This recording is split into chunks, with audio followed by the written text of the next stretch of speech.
Madam Vice President, the floor is yours. Mr. President, dear parliamentary colleagues, I have the honor to present to you the report of the Committee on the Human Rights of Parliamentarians on the session held in Luanda. As usual, I will present the cases in alphabetical order per region. I will move to Zimbabwe. The committee thanks the Speaker of the National Assembly for the exchange it had with him during a hearing and for his assurance that an on-site mission to Zimbabwe is welcome. We look forward to receiving the details of the organization of such a mission as soon as possible. However, the committee is concerned by alarming reports about the rapidly deteriorating health of Mr. Job Sikhala, a seasoned parliamentarian of the Citizens Coalition for Change opposition party, who has spent more than a year in a maximum security prison over a speech he made in June last year. You have before you the report of the IPU trial observer who attended some of the court proceedings in this case.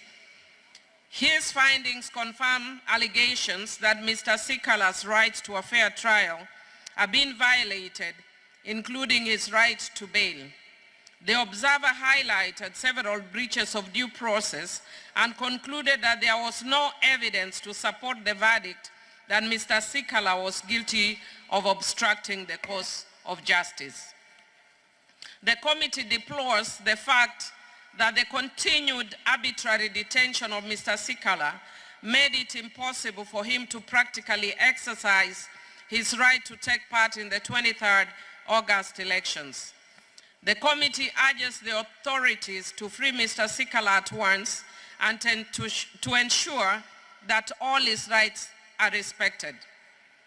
The committee received a new complaint from 23 parliamentarians from the CCC or CCC party, claiming that speakers of both houses had revoked their mandates in an arbitrary manner. It alleges that the speakers acted on a fraudulent letter from an imposter claiming to act as the interim Secretary General of the CCC while ignoring all communications coming from the CCC parliamentarians. The committee believes that these 23 newly elected opposition parliamentarians should never have lost their seats in Parliament and calls on the authorities to consider modifying this procedure to ensure that all members of Parliament can carry out their mandate freely. We invite you to adopt the draft decisions on pages 43 to 46 and 45 to 48 of the English and French versions respectively, Mr. President.